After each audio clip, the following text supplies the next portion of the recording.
What if your mind wasn't broken, but simply overloaded? What if peace wasn't something you had to find, but something you had to uncover by removing everything that never belonged? You're not here for more tips, not here for another to-do list. You're here because you're tired of thinking yourself into exhaustion. You're here because your thoughts are running your life, and you're ready to take it back. This video is not about escaping your mind. It's about training it. Let your breath become the fire that forges your stillness. Stillness is not passive. Stillness is a form of force, directed inward. And breathing is how you aim that force. When the body is still and the breath is deep, the mind learns to follow. You are not your thoughts. You are not your fears. You are the one who watches and chooses. And your first choice is always breathe. So when you wake up and feel overwhelmed, don't grab your phone. Breathe. When your inbox fills with demands, don't panic. Breathe.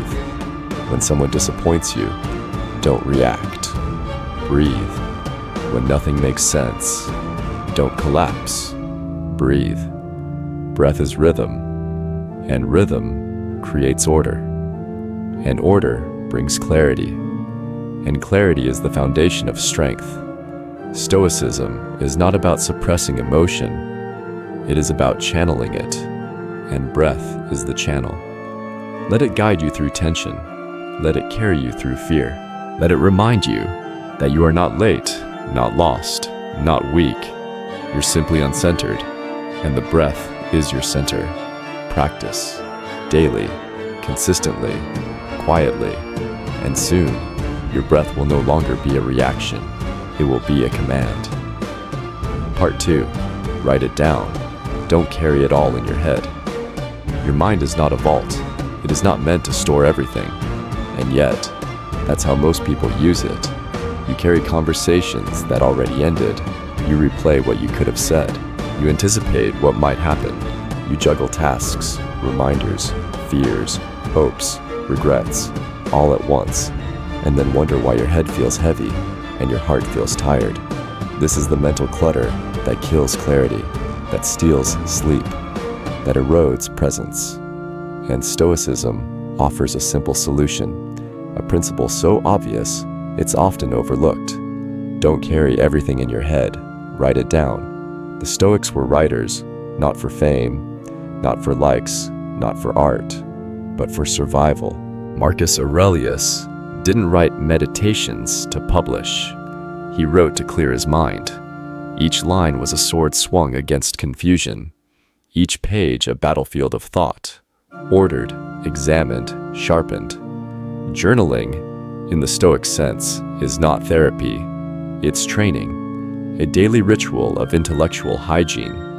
You declutter your inner world by placing it calmly, honestly, ruthlessly onto the page. Because once it's out of your head, you can see it. Once you see it, you can challenge it. And once you challenge it, you can change it. Until then, your thoughts are just noise bouncing off the walls of your mind. Seneca wrote hundreds of letters to a single student, not because the student couldn't learn, but because writing is how you teach yourself. When you write, you translate chaos into language. When you write, you slow the mind down to the speed of your pen. When you write, you reclaim control. So how do you begin? Simple. Each morning, ask, what am I carrying today? And write it. Don't judge it. Don't filter it. Don't try to make it sound wise. Just spill your worries, your fears, your goals, your questions, your guilt, your hope, and then review it gently. Look for what you can act on. Look for what you need to let go. Look for what you didn't realize was consuming your energy. Write like no one will read it, because no one will. This is not for the world. It's for your alignment. The Stoic doesn't live reactively. He prepares himself. He investigates himself. He edits himself in ink before action. Writing is the workshop, the forge, the mental gym. It is where confusion is confronted and confidence is constructed. It's not a place to complain, it's a place to clarify. It's not a place to justify. It's a place to witness. And when done consistently, it becomes one of the most powerful tools you have against overthinking. Because once something is written, you no longer need to keep holding it. You can let it live on the page and let yourself be lighter. You can stop repeating the same internal conversation. You can stop trying to remember everything. You can stop reacting to invisible thoughts you've never even looked at. And in that stillness, you make space for what matters. You create a mind that's not just full, but focused. So when the weight builds up again, don't carry it around. Pick up your pen and put it down. Part 3. Schedule time to think. End the spiral. Your mind is always thinking. It never stops. Even in your sleep, it's spinning, worrying, planning, replaying, predicting. And yet, most of that thinking isn't deliberate. It's not deep. It's not focused. It's spiraling. You think about something because it flashes across your mind, not because it's worth your time. You follow a fear, not because it's useful, but because it's loud. It's about 10 Stoic strategies, simple, powerful, ancient, that will clear the mental noise, end the spiral, and reconnect you with something rare in the modern world. Clarity. You don't need more motivation. You need silence. You need breath. You need alignment. And that starts right now, with the first shift that will bring you back to center. Let's begin. Part 1. Conscious breathing. Hold the breath. Release the thought. Your breath is always there. Quiet, patient, unnoticed. You entertain a doubt, not because it's based in truth, but because it hasn't been confronted. And so the cycle continues. Thought leads to another thought. Fear builds on fear. The mind loops. But the Stoics didn't let their minds loop. They gave their thoughts structure. They gave their reflections discipline. They didn't think all day. They thought on purpose. This is the third Stoic shift. Schedule time to think and end the spiral. Marcus Aurelius had the empire on his shoulders, yet every morning he sat with himself, not just to vent, but to refine. He didn't allow fear to run unchallenged. He wrote it down. He questioned it. He wrestled with it, like a warrior sharpening a blade. The modern mind has lost that. We let thinking be passive, but passive thinking always turns toxic. Why? Because the brain, untethered, tends to default to the worst-case scenario, to self-doubt, to fear of judgment, to control fantasies, to endless what-ifs. And when you let those thoughts run 24/7, you become what you think, scattered, reactive, overwhelmed. But what if you gave yourself one intentional space every day to think deeply? What if instead of spiraling all day, you said, at 8 a.m., I will sit for 15 minutes and think about this fully, then let it go. That's Stoicism. That's command.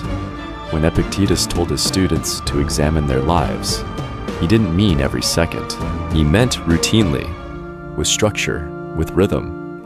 That way, the rest of your life can be lived fully, not just mentally analyzed. So how do you do this? Simple. Each morning or evening, schedule a mental audit. Sit with a blank page or silent room. Ask, what's been bothering me? What am I avoiding? What decisions need clarity? What thoughts have I been looping? And stay with it. Think it through. Write it out. Let the thought complete its course. Then, move on. The rest of the day, you don't indulge the spiral. You don't react to the mental noise. You say, this has been handled. I'll revisit it tomorrow. That's how you rewire the brain to know. Thinking happens by choice, not compulsion. You'll be shocked how much lighter you feel. Not because your problems disappeared, but because your relationship to them changed. You don't hold them all day. You hold them briefly, then act or release. Seneca said, he who suffers before it is necessary suffers more than is necessary. Unscheduled thinking is exactly that. Suffering before it's necessary. So So don't avoid your mind, but don't let it own you either. Give your thoughts a time, give your reflections a space, and give the rest of your day to living, because the Stoic doesn't spiral, he steers. Part 4. Limit information, less noise, more wisdom. Your mind was not designed for this constant stream, this flood of updates, notifications, breaking news, messages, advice, ads, opinions, alerts, arguments. You wake up and before you even brush your teeth, your mind has been exposed to more stimulation than Marcus Aurelius encountered in a week. And yet, you wonder why you feel overwhelmed. You wonder why your thoughts are jumbled, why focus is fleeting, why wisdom feels distant. The answer is simple. There's too much noise. This is the 4th Stoic shift. Limit information, less noise, more wisdom. The modern world praises being informed. It tells you that the more you consume, the smarter you become. But that's a lie. It's not the amount of information that makes you wise. It's what you do with it. And you can't do much when your attention is scattered across 50 tabs, 5 apps, and 30 conversations. Seneca warned us centuries ago, to be everywhere is to be nowhere. You don't need to know everything. You need to understand a few essential things, deeply, and that only happens when you filter the flood. Think about it. How many articles did you read this week that actually changed how you live? How many videos made you act differently? How many opinions did you absorb that helped you become more grounded, more aligned? For most, the answer is very few, because we're not consuming to learn, we're consuming to numb, to distract, to feel a temporary sense of productivity. But in the process, we dilute our clarity. Marcus Aurelius never had to deal with Twitter, but he knew the danger of noise. He reminded himself daily to return inward, to remember what actually matters, to shut out what doesn't serve virtue, action, and peace. That's the principle. So how do you apply it? Start here. Set information boundaries. Don't check your phone first thing in the morning. Let your mind wake up before your screen does. Unfollow sources of outrage. It rises and falls like the tide. And yet, most people go their entire lives without truly using it, without realizing that in the chaos of thought, in the storm of overthinking, there is always one anchor, the breath. The Stoics didn't teach meditation the way modern traditions frame it, but they lived and breathed attention, presence, and mastery over one's internal world. And mastery begins with awareness.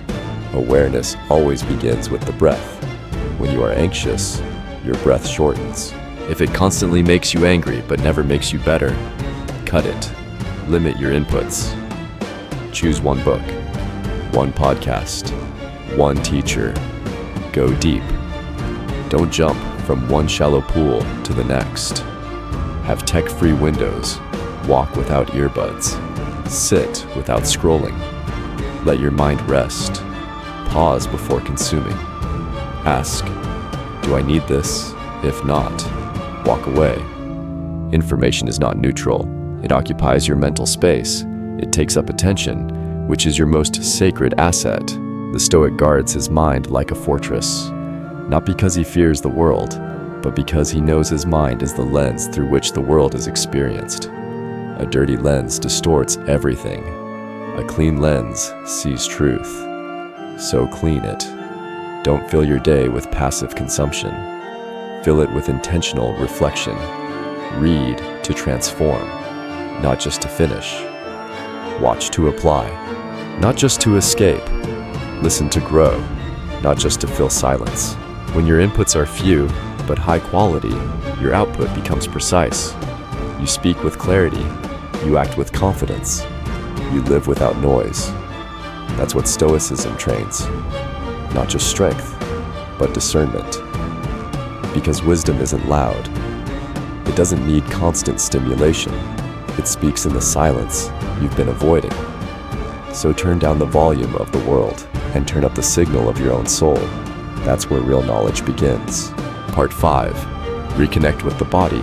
Come back from the head.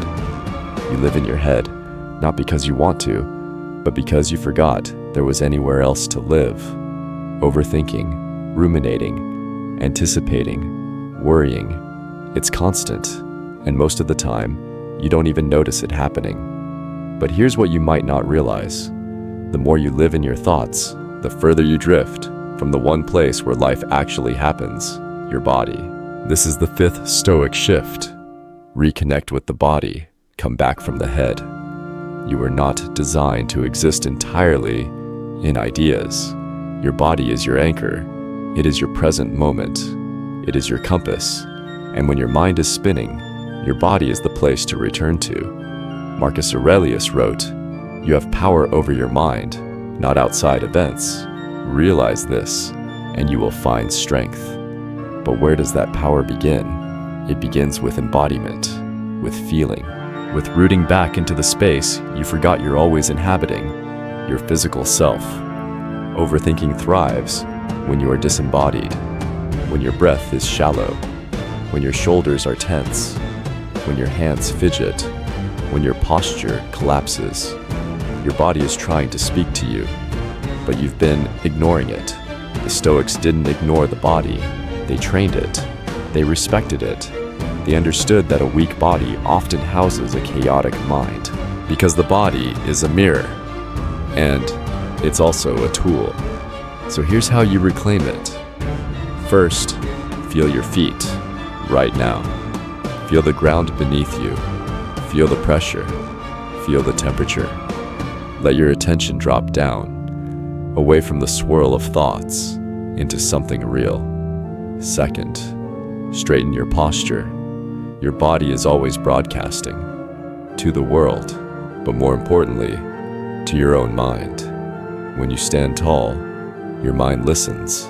It says, "We are safe. We are steady. We are here." Third, move. Go for a walk without your phone. Feel your arms swing. Feel your breath increase. Feel your heartbeat. Let the physical rhythm pull you out of mental noise. Fourth, train. Use resistance. Build strength. Not just to look good, but to remember you are not fragile.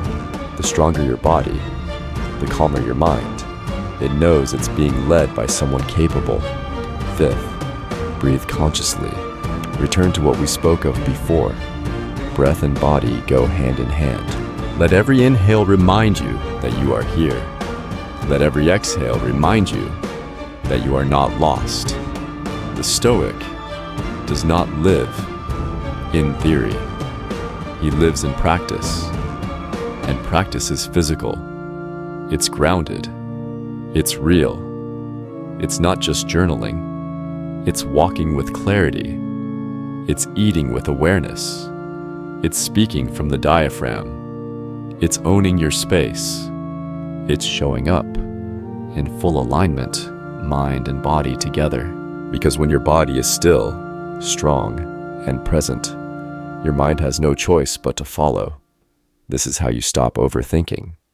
Not by solving every thought, but by returning to the place thoughts don't control, the present. And the present lives in your body. So the next time you feel the spiral coming, don't argue with your thoughts. Don't try to analyze them away. Instead, stand. Feel the weight in your legs. Slow your breath. Stretch. Walk. Lift. Breathe. Be. When you are angry, it spikes. When you are calm, it lengthens. When you are grounded, it stabilizes. The breath is not a background process. It is the bridge between chaos and control, between reaction and response, between mind and body. Epictetus reminded his students constantly that some things are up to us and some things are not. The breath is always up to us. In a world where so much is out of our hands, the breath is what remains. You'll find something waiting for you there. Not the answer to your thoughts, but freedom from them. Part 6. Separate yourself from your thoughts. You are not the voice in your head. There's a voice in your head. You know the one. It speaks when you wake up. It speaks before you sleep. It speaks when you fail. It speaks when you succeed. It says, "You're not ready. You'll never be enough. They're judging you. You should have done it differently." Well, why did you say that? What if everything goes wrong? And most people believe that voice. They follow it, obey it, build their entire identity around it. But the Stoic learns to pause, to step back, to observe, to realize a truth so simple, so radical, it changes everything. You are not the voice in your head. You are the one who hears it.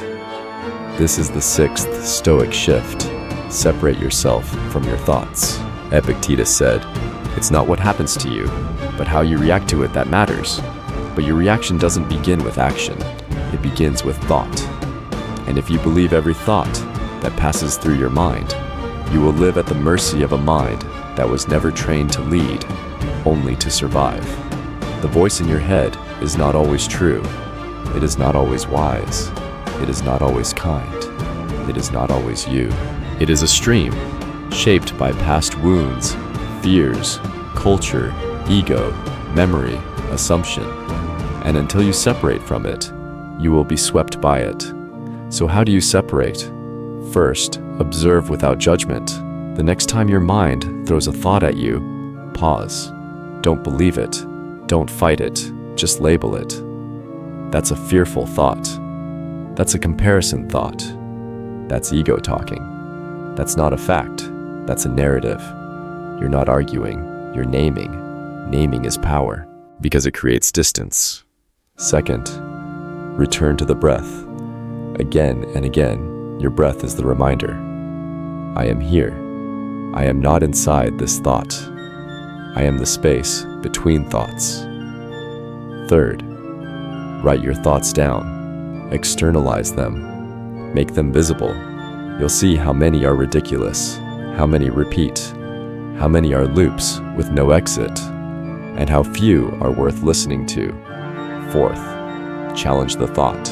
If a friend said what your mind just said, would you trust them? If not, why do you trust the voice that lives rent-free in your skull? Marcus Aurelius wrote, "The soul becomes dyed with the color of its thoughts." But he also reminded himself, you have the power to strip away unnecessary thoughts at any moment. The Stoic doesn't seek to silence the mind. He seeks to lead it. And that leadership begins with separation. You are not your thoughts. You are not your emotions. You are the witness to both and the master of your response. This is what gives you freedom, not controlling the world, not controlling other people, but refusing to let your inner world be dictated by a voice that was never trained to lead. So what are you? You are the one who pauses, the one who chooses, the one who watches without flinching, the one who breathes in the storm and doesn't chase the next wave. The Stoic mind is not thoughtless. It is structured, observed, disciplined, and that discipline gives you what overthinking never will: clarity, calm, freedom. So the next time your mind whispers, "You're not enough. You're falling behind. You should panic. You should quit," answer not with fear, not with silence, but with this: "That's just a thought. It's not who I am, and it has no power here." Part 7. Accept what you can't control. Let go or be dragged. You want to fix it. You want to change what happened. You want to go back and do it differently. Say something else. Make them understand. Force the outcome. Control how they see you. Control how it all unfolds. But you can't. And the more you resist that truth, the more you suffer. This is the 7th Stoic shift. Accept what you can't control. Let go or be dragged. Epictetus made it simple. Some things are up to us, and some things are not. That is the Stoic foundation. That is where power begins. And it is the exact opposite of how most people live. Most people fight against the uncontrollable. They argue with reality. They wrestle the wind, and they call it effort. But it's not effort. It's delusion. It's a refusal to accept the limits of your reach. You can control your choices, your habits, your words, your responses. You cannot control how people interpret you, whether someone apologizes, whether they stay, whether they understand, whether the economy shifts, whether life throws you something unfair. It is not dependent on technology, on money, on relationships, or the weather. You don't need anything external to practice breath.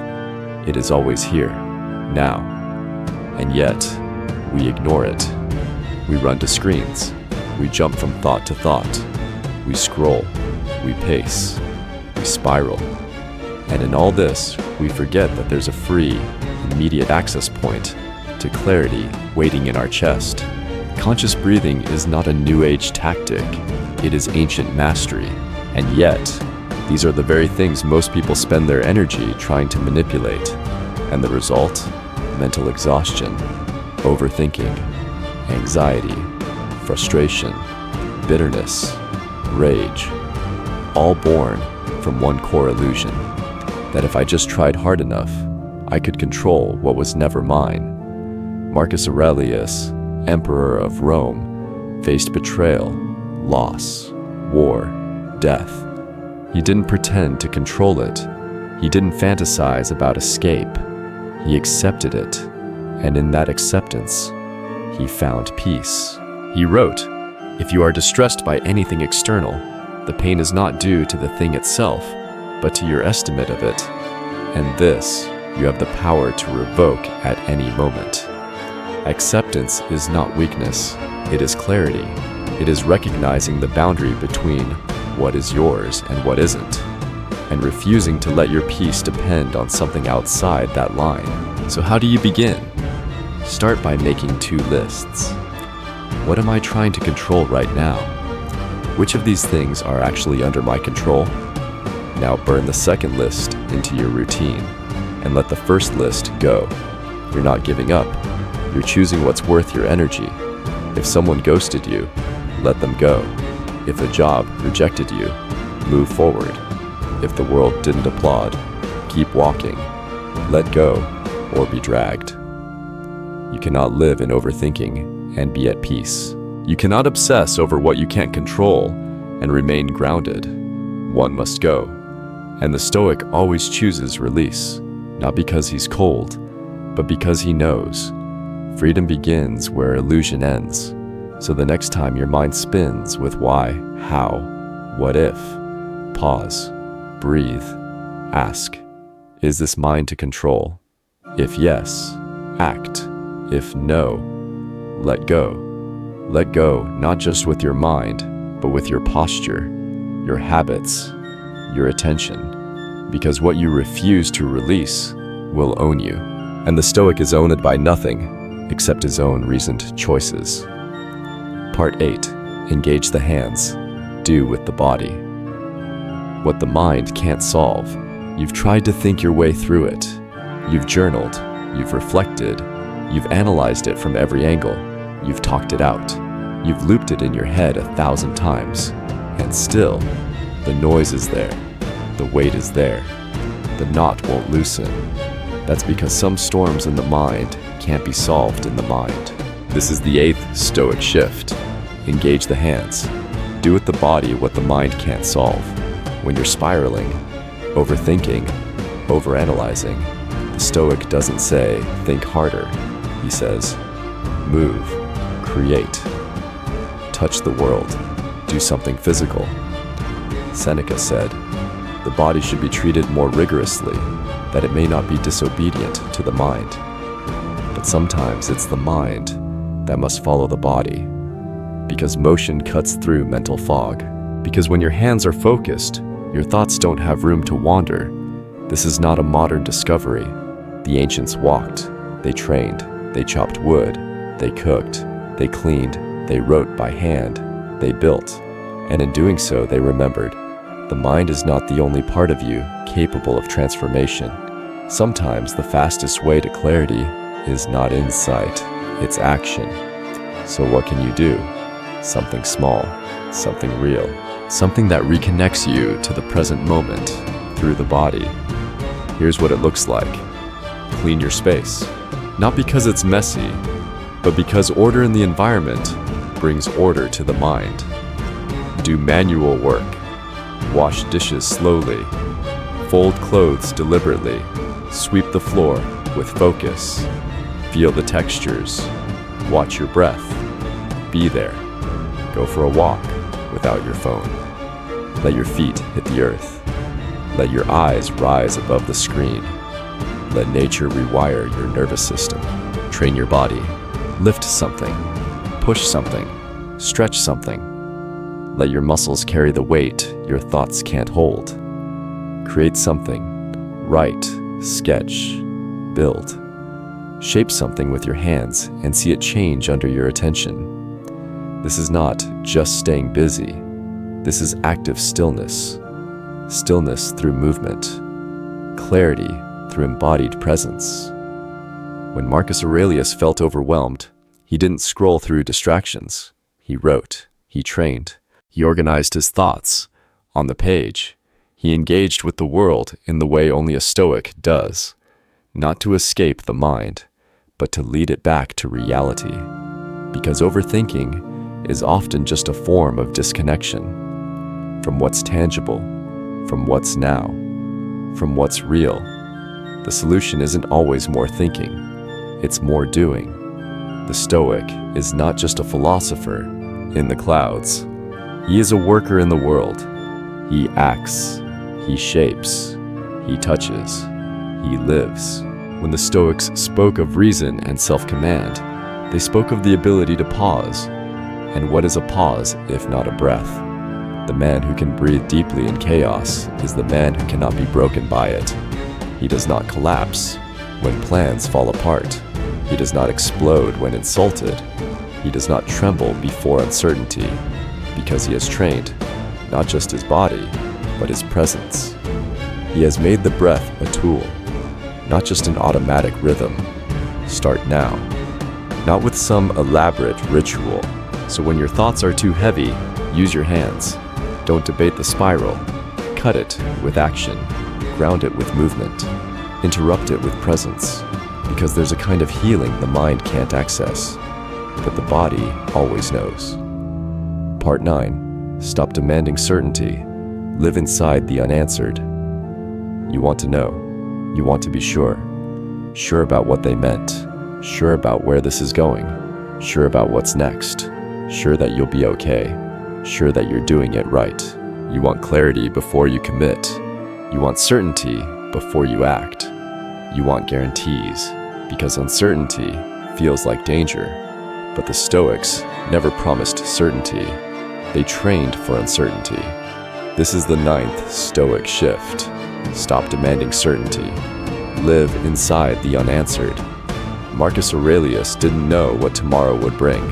He didn't know who would betray him, what news the empire would deliver, how long his health would last. But he never let uncertainty paralyze him. He chose to live anyway, with presence, with discipline, with intention. He wrote, "Do not waste what remains of your life in speculating about others when you are not referring your thoughts to some object of common utility." In other words, stop trying to predict what cannot be predicted. Use your energy to live. Overthinking often comes from one root, the fear of uncertainty. You don't know what will happen, so you try to think your way into control, but control is not clarity. It's an illusion, and the more you demand certainty, the more life will remind you. Nothing is guaranteed. Only how you show up is. Seneca said, "It is not that we have a short time to live, but that we waste a lot of it." And one of the biggest wastes, trying to solve what cannot be solved in advance. So how do you shift? You accept that you will not know everything. You embrace the discomfort of the unknown. You let go of needing to have it all figured out. You act, even with incomplete information. You speak, even when your voice shakes. You show up, even when the outcome is uncertain. You stop saying, "I'll start when I know for sure," and you start saying, "I'll begin now." and figure it out on the way. Because the Stoic doesn't wait for the fog to lift. He walks into it with his spine straight and his soul grounded. You don't need certainty to take the next step. You need courage. And courage, as the Stoics knew, is doing the right thing, even while trembling. You will never be able to guarantee love won't end, or that your plan won't fail, or that you'll always have health, or that your ideas will be understood. But you can choose to stand in uncertainty like a mountain, unmoving, present, alive. This is the moment where overthinking ends, where the spiral stops. Because you are no longer trying to control the fog, you are simply walking through it. And with each step, you remember, certainty is not required, integrity is. So stop demanding to know. Start learning to trust yourself in the not knowing. That's where real growth lives. That's where stillness begins. Not in the answer, but in the peace that doesn't need one. Part 10. Practice daily. Silence. Let the mind land. You are surrounded by noise, notifications, podcasts, news, music, conversations, opinions, endless motion, endless input, endless distraction. And then there's your inner world, that voice, that spiral, that stream of thoughts that never stops. You try to quiet it by adding more sound, more entertainment, more advice, more noise. But silence, that's the thing you've forgotten. And yet, silence is the only place where your mind can finally land. This is the 10th and final Stoic shift. Practice daily silence. Let the mind land. Marcus Aurelius ruled the largest empire on earth. He commanded armies, faced disease, managed betrayal, endured loss. And what did he seek? Not more stimulation. He sought stillness. He sought time alone. He sought silence, not because it was easy, but because it was essential. He wrote, "Nowhere can man find a quieter or more untroubled retreat than in his own soul. But you cannot enter that retreat if the gates are always open to noise. Your mind is not tired from thinking. It's tired from never stopping, never resting, never closing the door to the world." Seneca said, "We suffer more often in imagination than in reality, and the only way to see the difference is to get quiet enough to notice what's real. Silence isn't absence. Silence is presence, without interruption. And in that space, everything begins to reorganize. The fog settles, the truth rises, the noise loses its power. So how do you begin? Start with 10 minutes a day, 10 minutes with no phone, no voice, no task, no productivity. Just breathe. In, hold, out, hold. Do it again. In, hold, out, hold. Feel what shifts. Feel how thought slows, how tension loosens, how focus sharpens. Not by adding anything, but by returning to what's already yours. When you find yourself trapped in overthinking, don't fight your thoughts. Don't argue with them. Don't try to sort them all out. Breathe instead. Overthinking is not solved with more thinking. It's solved with presence. And presence begins with breath. Just you, sitting, standing, walking, breathing. Let your thoughts come. Let them pass. Don't chase them. Don't fight them. Don't try to make silence peaceful. Let it be whatever it is. Messy, loud, restless. That's fine. You're not trying to control the silence. You're learning to sit inside it. And over time, you will notice. The volume turns down. The urgency dissolves. The signal beneath the static becomes clear. This is where clarity is born. Not in the next article, not in the next opinion, not in the next hack, but in you, underneath it all. Silence is how the Stoic resets. Because when the world is loud, and your thoughts are scattered, and your direction is unclear, you don't need more input. You need to come home to your center, You need to step into the quiet and remember who you are when there's no one to perform for, nothing to prove, and nothing to distract you from the stillness within. This is not optional. This is non-negotiable for any man who seeks mastery over his mind. You want to stop overthinking? Stop outsourcing your peace. Sit, be silent, let your mind land.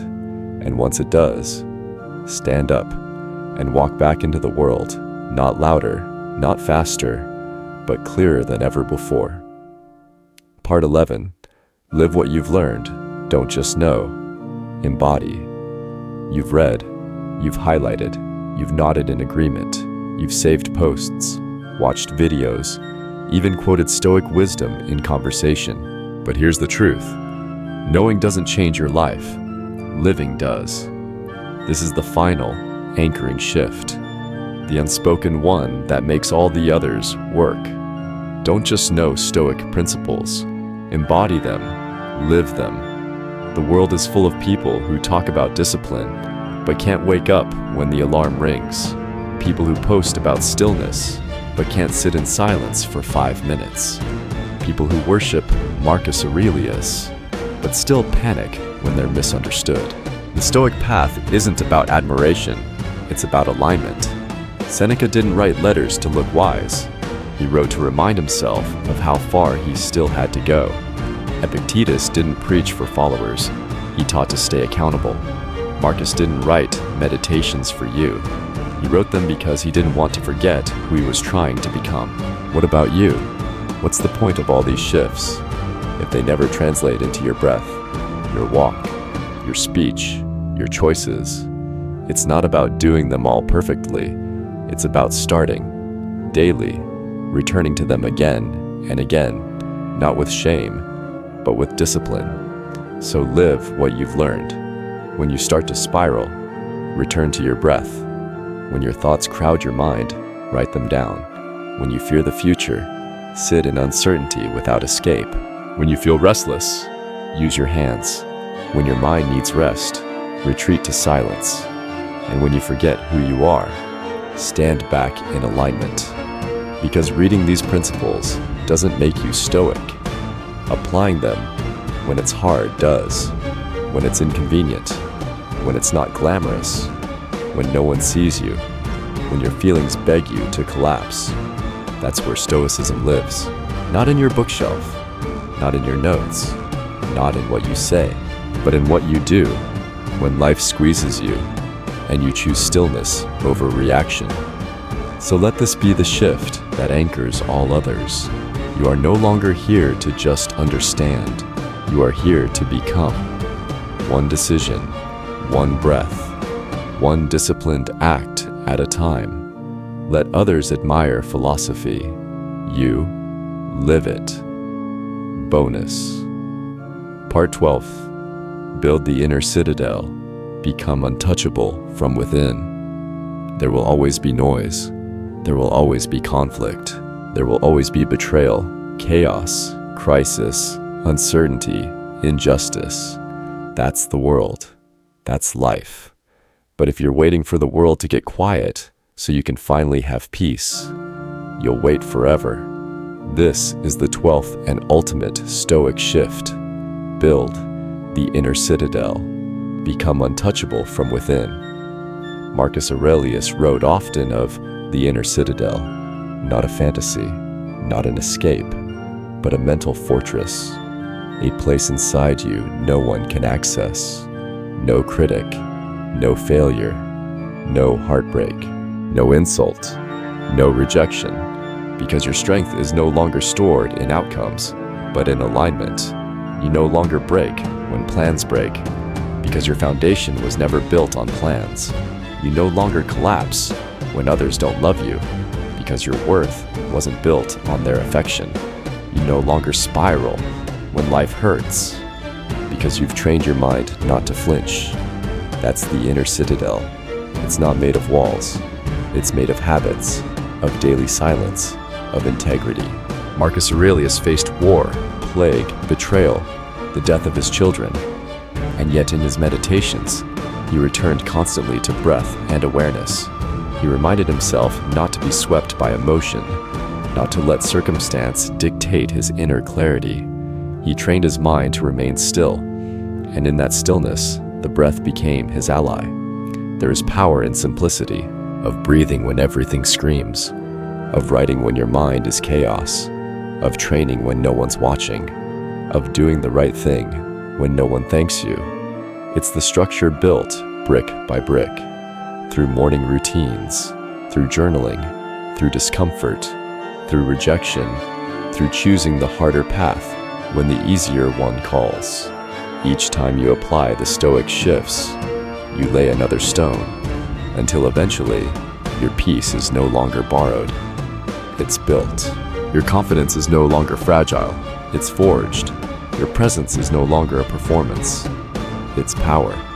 Seneca said, "A man is unhappy, though he reign the world, if he does not consider himself supremely blessed." Your citadel is not made from how much you've achieved, but from how deeply you've trained your mind to hold still in fire. So when the storms come, and they will, you don't run, you don't flinch, you don't beg, you don't break.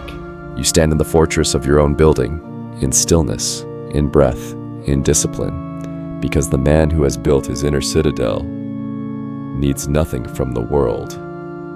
And yet, he walks through the world with strength that blesses it. You're not your thoughts.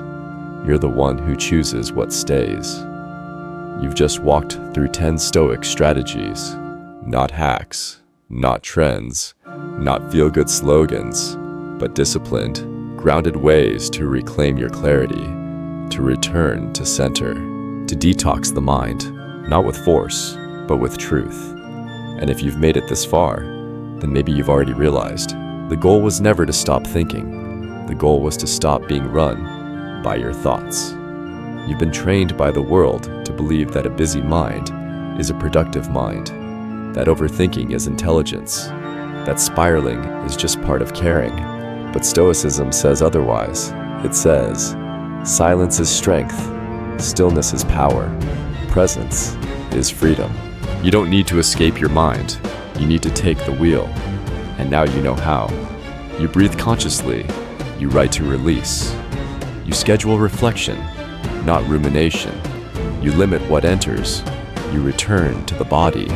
You separate yourself from your thoughts. You accept the limits of control. You act with your hands. You surrender the need to know everything. You sit in daily silence and let the mind land. Each shift is a key, a tool, a weapon, but only if you use them. Stoicism is not something you read and admire. It's something you live, daily, quietly, relentlessly. So the next time your mind spirals, stop chasing solutions. Come back to these 10 practices. One breath, one word, one act of sovereignty at a time. Because peace isn't found in the future. It's forged right here, in the choices you make with the thoughts you don't obey. You are not your mind. You are its master. Live like it. If this spoke to you, don't just think about it. Live it. Subscribe to this channel if you're ready to train your mind like a warrior, not just feed it more noise. Like this video if you're done letting overthinking steal your clarity. Comment below. Which of the 10 Stoic shifts hit you hardest? Which one will you start practicing today? And share this with someone whose mind is always racing, someone who needs stillness more than another opinion, because the world doesn't need more information. It needs more men who are clear, disciplined, unshakable. You don't find peace. You build it. One breath, one shift, one act of self-mastery at a time. In the moment you catch your thoughts spiraling and decide, just once, to bring your attention back to breath, you are reclaiming your sovereignty. You are no longer dragged by the current. You are standing in the middle of the storm with your spine upright. You don't need to run. You don't need to fix everything at once. Just breathe. Let your breath become the ritual you turn to when your mind is tired. Let your breath become the refuge you seek when the world feels too loud.